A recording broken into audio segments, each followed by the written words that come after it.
Olá pessoal, bom gente, vamos iniciar então mais um capítulo 5 do livro de Mateus. Meu vídeo anterior já está disponível, entra lá, deixa seu comentário e também se inscreva no meu canal. Agora eu vou falar o capítulo 5. Eu vou citar aqui no livro de Mateus o resumo e depois a estrutura de cada versículo, ok? O Sermão do Monte, parte um. Jesus apresenta os princípios e as regras do reino. Todo cristão é necessário conhecer esses princípios e as regras. Não só conhecer, também como praticar, ok? Que é uma parte fundamental para um bom desenvolvimento aí para você chegar no reino de Deus. O reino e os crentes, versículo 1 ao 16. Do 1 ao 13 é os atributos do reino. Versículo 13 é assim, ó, os humildes de espírito. O versículo 13, a parte A, Deus abençoa aqueles que reconhecem que necessita dele. Quando você reconhece que você é dependente de Deus, automaticamente você se torna um humilde de espírito, porque você não tem mais aquele ego, né? E confia em si mesmo. Você acaba sendo dependente de Deus. E é isso que Deus espera de nós, né? Humilde de espírito, nesse sentido de reconhecer que Deus é sobre a nossa vida. E depois vem uma grande recompensa. No versículo 3, a parte B. O reino dos céus é dado a eles. Ou seja, você se torna humilde de espírito e vem uma recompensa. O reino dos céus é dado a você que se torna humilde de espírito, ok? 2. Aqueles que choram, versículo 4. Qual é o seu papel? O versículo 4, a parte A, Deus abençoa aqueles que choram. Quando você reconhece que você é um humilde de espírito, que é dependente de Deus, automaticamente você vê seu estado pecaminoso e lamenta essa consequência que você está vivendo. Então você chora. Quando você chora, vem uma outra recompensa. E qual é essa recompensa? Fica no versículo 4, a parte B. Eles serão confortados. Olha só, dois benefícios: você sendo humilde de espírito e você que chora também pelo seu estado pecaminoso. Só que Deus, ele sempre vem confortando e consolando aqueles que choram, ok? Versículo 5, os mansos. Papel. Versículo 5, a parte A. Deus abençoa os mansos, gentios e os humildes. Os mansos é aqueles que sempre, na situação que vive, sempre deixa na mão de Deus. Nunca atua com as suas próprias forças, sempre é dependente da presença de Deus. E qual é a recompensa dessas pessoas? A recompensa fica no versículo 5, a parte B. Toda a terra pertencerá a eles. Olha só que bênção, né? Ponto 4. Aqueles que têm fome e sede de justiça. Versículo 6. Versículo 6, a parte A. Deus abençoa os que buscam justiça. Só que não é uma justiça humana entre a minha justiça e a sua justiça, que após ficar bravo, tenta reagir de uma outra maneira. Essa justiça é de conformidade com a palavra de Deus. E qual é o benefício, a recompensa que utiliza a justiça em conformidade com a palavra de Deus? O versículo 6, a parte B. Eles receberão completamente. Então percebe que você que tem fome e sede de justiça em conformidade com a palavra de Deus, vem também uma outra recompensa que é eles a receberão completamente, ok? 5.5. Os misericordiosos, versículo 7. Versículo 7, a parte A, Deus abençoa os que são misericordiosos. Aqui é aqueles que têm misericórdia com aqueles que vivem miséria, um espírito perdoador. Quando você tem esse espírito de misericórdia, é perdoador para com o seu próximo, automaticamente Deus te recompensa. E qual é essa recompensa? Eles receberão misericórdia. Então é um ciclo.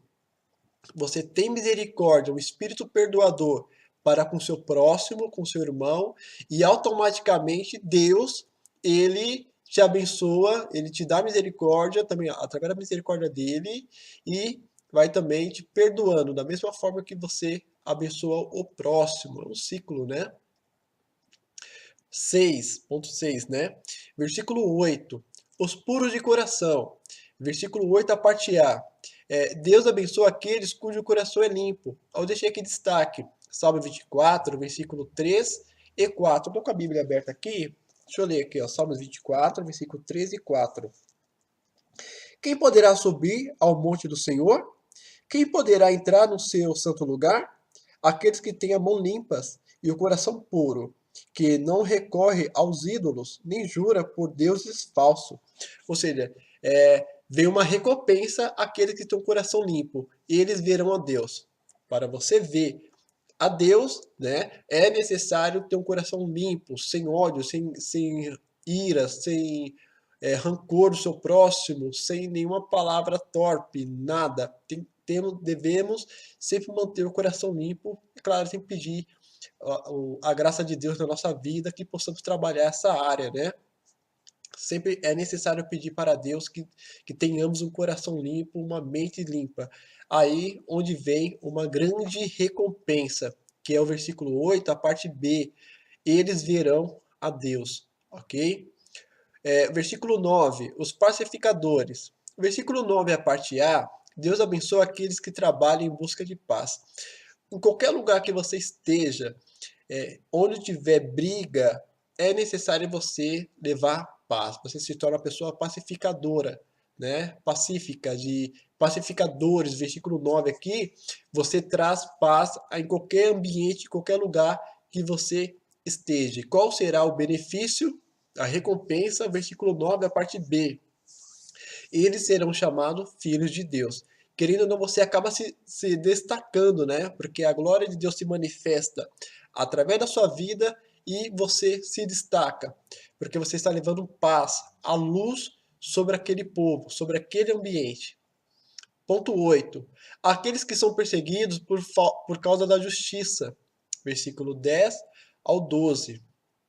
Versículo 10, a parte A e o 11, Deus abençoa aqueles que são perseguidos por viver para Deus. É automaticamente, quando você vive em conformidade com a lei de Deus, está lendo a palavra de Deus, nem todo mundo consegue suportar a lei de Deus. E não suportando, você acaba sendo perseguido por aquela pessoa. Porém, vem uma ótima recompensa, uma grande recompensa. E qual seria? O reino dos céus é deles. Então Deus entrega o reino para aquelas pessoas que está sendo perseguida, né, por causa da justiça, em conformidade com a palavra de Deus. Nem todo mundo consegue suportar a palavra de Deus.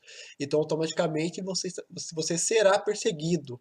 Só que aí é onde vem uma grande recompensa. B. Ações do reino, versículo 13 a 16. Atuar como sal da terra, versículo 13. Nesse versículo eu achei uma ilustração muito bacana. O sal, que fala que nós somos o sal da terra e a luz do mundo, né? O sal, ele em um alimento, por exemplo, no arroz, você consegue sentir o tempero, o sabor, mas você não consegue ver o sal. E é da mesma forma que devemos também ser lá no mundo. A gente tem que mostrar o sabor do Espírito Santo, a essência do Espírito Santo, só que a gente não podemos nos destacar perante a sociedade. Tudo é para a glória de Deus, tudo é para Deus. A gente não deve ficar destacado. Só quem pode se destacar é a atuação do Espírito Santo. Essa é uma ilustração, tem outras, muitas ilustrações sobre esse versículo. Eu achei essa que eu citei agora muito bacana e gostaria de compartilhar, ok? Versículo 14 a 16. Atuar como a luz do mundo. A luz e os bons feitos deles brilham para todos, ok? Ponto 2. O reino e a lei. No versículo 17 ao 20. A. O Redentor e a lei. No versículo 17 ao 18, Cristo não veio para abolir a lei, e sim para cumpri-la. Ok? Então, Cristo veio fazer o papel aquilo que estava todo no Antigo Testamento e dando luz agora no Novo Testamento, veio cumprir tudo aquilo que já estava escrito. Ponto B. O redimido e a lei, no versículo 19. Aqueles que ensinam e obedecem às leis de Deus serão grandes no reino dos céus. Ou seja, então toda a lei que já foi constituída, já foi falada, escrita aonde vem um grande benefício, né? Serão grandes no reino dos céus. Ok? Então devemos sim ser grandes. Como? Através da palavra de Deus, buscando a palavra de Deus. C. Os líderes religiosos e a lei, no versículo 20. Pessoas como os ímpios fariseus, que não obedecem à lei e não entrarão no reino. Os fariseus aqui eram um grupo que eles não entravam no reino, né? Não obedeciam a Deus, a Jesus, e não deixavam os menores, os pequenos, também entrar. Que eles sufocavam o povo, né? Através dos seus mandamentos, das suas leis. Então os fariseus aqui eles acabavam atrapalhando o ministério de muitos entrarem no reino de Deus. Mais na frente eu vou destacar um pouco mais sobre eles, tá? Ponto 3. O reino e o Antigo Testamento, no versículo 21 ao 48. Com relação ao assassínio, versículo 21 e 26. O versículo 21 é um conceito básico. Não matarás, que está em Êxodo capítulo 20, versículo 13. No versículo 22 ao 26, Jesus diz que odiar alguém é o mesmo que matar. Quando você odeia alguma pessoa, Jesus ele faz no mesmo ponto, porque o seu coração fica de ódio, cheio de maldade, cheio de ira sobre aquela pessoa. E Jesus então classifica entre não matarás e um coração cheio de ira, a mesma essência. Aí Jesus fala, olha, irar também com o seu inimigo, com o seu irmão, também é a mesma coisa de não matarás. Ó. Jesus diz que odiar alguém é o mesmo que matar. Você está matando ele com tanto ódio que está dentro do seu coração. B. Com relação ao adultério, versículo 27 a 30. O conceito básico, a lei diz, não adulterarás. Êxodo 20, versículo 14. O conceito ampliado que Jesus vem ampliando. Jesus diz que olhar de forma impura para alguém é melhor, mesmo que adulterar. Quando você olha com o coração impuro para alguma pessoa, você está tirando a sua esposa que Deus te deu de dentro do seu coração e colocando aquela. Você está substituindo a sua esposa. E Jesus fala, é a mesma coisa de um adultério físico. Só no pensamento, um pensamento impuro, se trata da mesma coisa. Tanto de um adultério físico e também no pensamento. Ok? Jesus ele concilia a mesma coisa. C. Com relação ao divórcio, do versículo 31 ao 32. Conceito básico, versículo 31. A lei diz: quem repudiar sua mulher, dê-lhe carta de divórcio.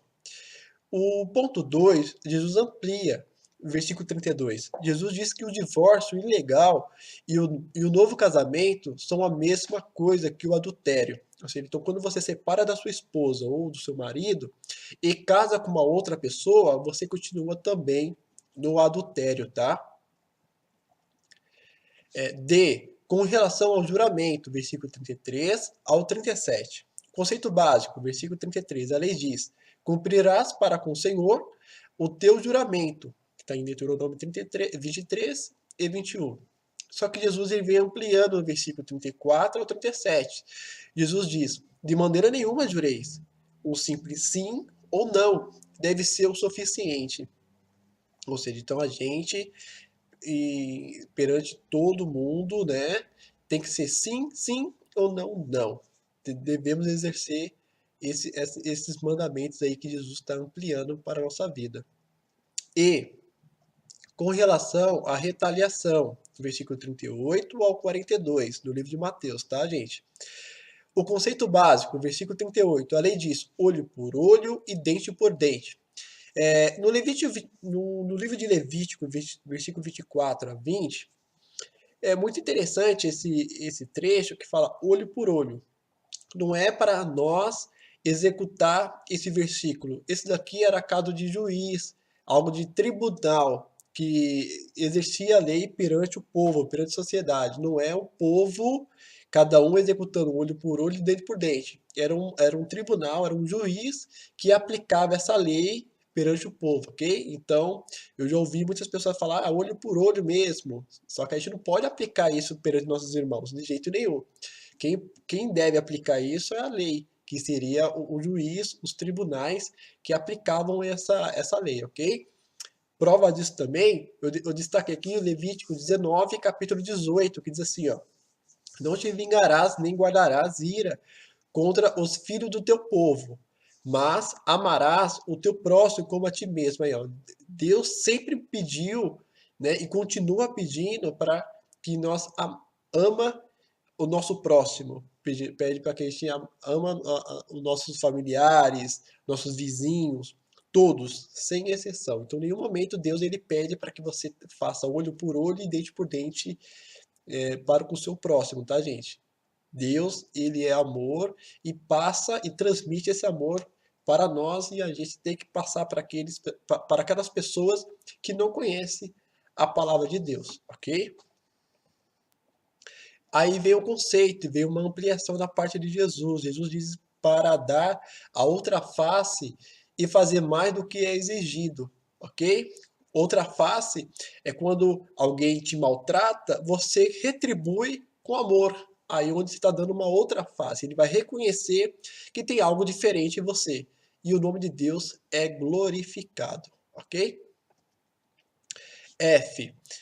Com relação ao amor, do versículo 43 e 48. Conceito básico: amarás o teu próximo e odiarás o teu inimigo. Esse versículo aqui, gente, não é uma lei que Deus mandou, mas era os costumes dos fariseus. Os fariseus, ele colocava isso perante a sociedade, perante aquele povo. Falava assim, olha, ama o teu próximo e odeia o teu povo.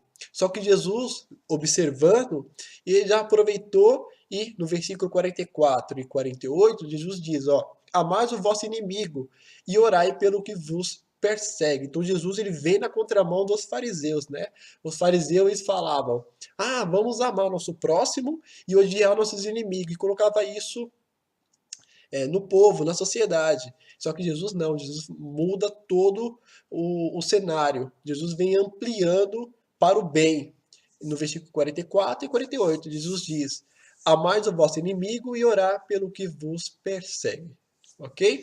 Esse daqui é o resumo do capítulo 5 do livro de Mateus, a estrutura de cada versículo. Quero te agradecer, que Deus abençoe muito a sua vida. E se inscreva também no meu canal, ok? Até a próxima!